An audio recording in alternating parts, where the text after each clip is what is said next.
113 number question से GS शुरू है। देखते हैं, वीडियो लंबा होगा तो 2 पार्ट में वरना एक ही पार्ट में। द स्कारलेट लेटर किसने लिखा है? तो ये लिखा है option number D, Nathaniel Hawthorne ने। 114 नंबर का क्वेश्चन का आंसर क्या होगा? उपयोगकर्ताओं के बीच लगातार संचार को प्रोत्साहित करने के लिए किस सोशल मीडिया प्लेटफॉर्म में स्ट्रीक्स नामक सुविधा है? तो स्नैपचैट ने शुरू किया है। करंट का क्वेश्चन है ये। पल्लव राजवंश की राजधानी कहाँ थी? ये थी कांचीपुरम, ऑप्शन सी 115 का। वित्तीय स्थिरता बोर्ड एफएसबी क्या करता है? तो ये क्या करता है? यह वित्तीय स्थिरता सुनिश्चित करता है, ऑप्शन डी सही है। अगर इसमें एक शब्द और जोड़ दिया जाता वैश्विक वित्तीय स्थिरता, तो ये भी सही होता।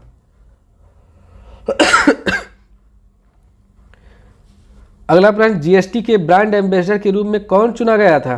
तो ये चुने गए हैं अमिताभ बच्चन। निम्नलिखित में से कौन सी रेखा फ्रांस और जर्मनी के बीच की सीमा रेखा है? अब यहाँ पे आप कंफ्यूज हो गए होंगे, लेकिन सिगफ्रीड लाइन है, ये जर्मनी ने डेवलप किया है, मतलब जर्मनी की तरफ से ये है। और वैसे कौन सी है? मैगिनॉट रेखा है, मैगिनॉट पढ़ा होगा आपने। तो 118 का सी क्वेश्चन ऑप्शन सही होगा। 119 का विदेश व्यापार महानिदेशालय किस मंत्रालय के अंतर्गत आता है? तो यह वाणिज्य एवं उद्योग मंत्रालय के अंतर्गत आता है, ऑप्शन डी सही होगा 119 का। इसके मंत्री कौन है? पीयूष गोयल। पीयूष गोयल। 120 नंबर क्वेश्चन, परमाणु ऊर्जा उत्पादन के लिए कौन सा तत्व आवश्यक है? तो इसके लिए यूरेनियम बहुत ज़्यादा आवश्यक है, तो ऑप्शन डी सही होगा। 121 में नोएडा, नोएडा का क्या फुल फॉर्म है? नोएडा का new Okhla industrial development authority, N से न्यू, ओ से ओखला, आई से इंडस्ट्रियल, डी से डेवलपमेंट, ए से अथॉरिटी। कहाँ पे है? गौतम बुद्ध नगर में, ऑप्शन डी सही है। विश्व डाक दिवस कब मनाया जाता है? तो विश्व डाक दिवस मनाया जाता है 9 अक्टूबर को, ऑप्शन डी सही है। जून 2024 तक संघ गृह मंत्रालय का प्रमुख कौन है? तो ये जून 2024 तक हो चाहे अब तक हो, अमित शाह जी हैं। इंडियन नेशनल कांग्रेस की स्थापना किस वर्ष में हुई थी? 1885 में। याद कीजिए, 28 दिसंबर 1885 में 72 प्रतिनिधियों ने मिलकर कांग्रेस की स्थापना किया था, तो ऑप्शन डी सही है। भारत का पहला हवाई अड्डा कहाँ स्थित था? तो ये बॉम्बे में स्थित था। कौन सा हवाई अड्डा? जुहू हवाई अड्डा, जुहू हवाई अड्डा। भारत में व्यवसायों के लिए सेवाओं हेतु, थोड़ा क्वेश्चन टफ है। टफ क्या, थोड़ा ट्रिकी है क्वेश्चन। ट्रिकी इसलिए है क्योंकि यहाँ पे जो सेवाओं हेतु दिया गया है, ये आपको थोड़ा ध्यान देना है। सेवाओं हेतु जीएसटी पंजीकरण के लिए थ्रेशोल्ड लिमिट क्या है? तो इसके लिए 20 लाख है सेवाओं हेतु। अगर वस्तु के लिए हो तो वस्तुओं के लिए बढ़ा दी गई है, क्या है? वस्तु के लिए बनाई गई है 40 लाख, ऑप्शन इसमें कोई नहीं है। तो 20 लाख सेवाओं हेतु है, तो 126 का ऑप्शन ए सही होगा। अच्छा, किस चीज़ में दुर्भावनापूर्ण फाइलों वाली छवियों का उपयोग करके हैकर को अपने खाते की जानकारी चुराने या आपके कंप्यूटर को संक्रमित करने में मदद करने के लिए किया जाता है? तो इसको कहते हैं cat fishing, option B. Croatia गणराज्य की राजधानी क्या है? तो क्रोएशिया गणराज्य की राजधानी है जाग्रेब, ऑप्शन सी। मुद्रा क्या है इसकी? तो इसकी मुद्रा है कूनो, क्रोएशियन कूना।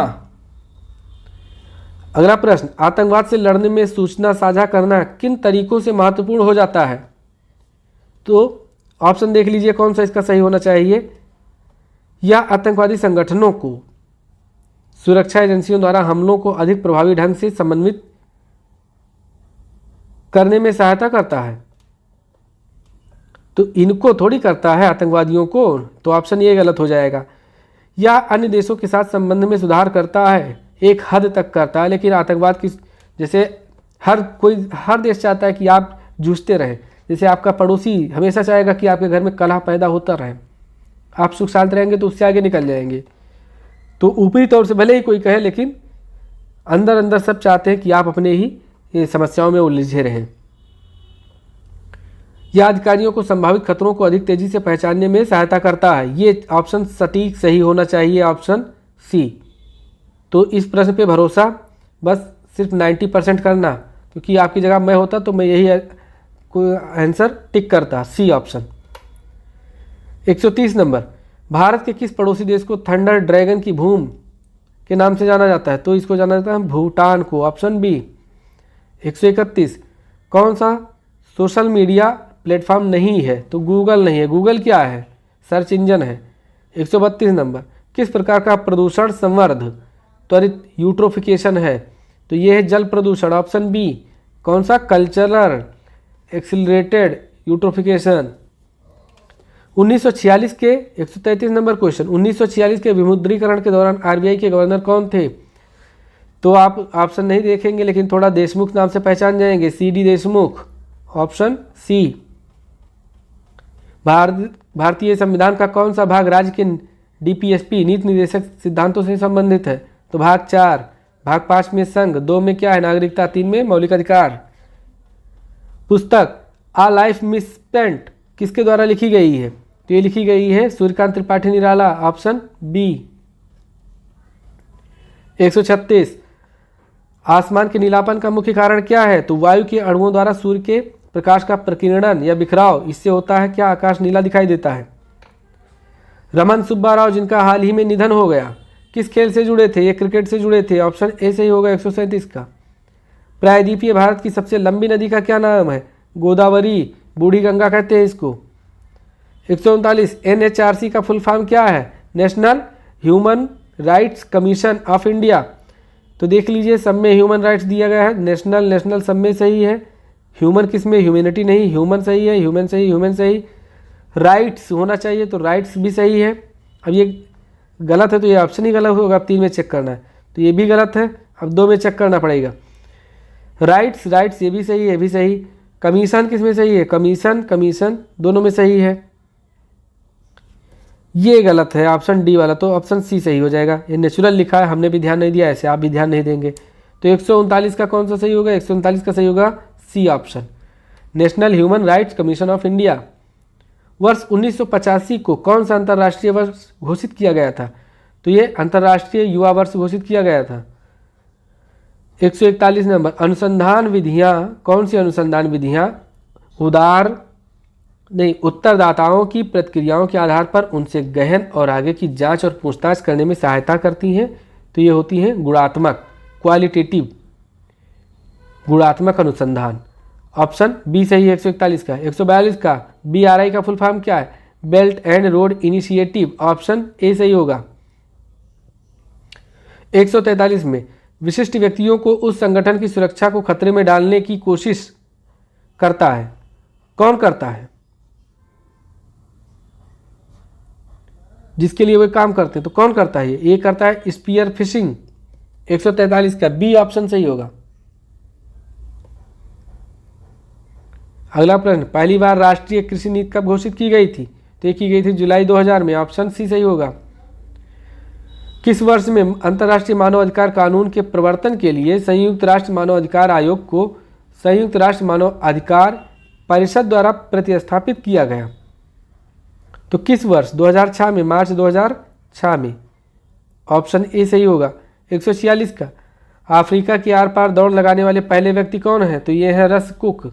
इन्होंने 240 दिन में 19 मिलियन कदम चल के अफ्रीका के आर पार हो गए। इस तरह से अफ्रीका के आर पार हो गए, अफ्रीका महाद्वीप की। अफ्रीका महाद्वीप नहीं है इस तरह से, ये अफ्रीका महाद्वीप, तो यहाँ से चले थे वो। चलिए अगला प्रश्न देखते हैं।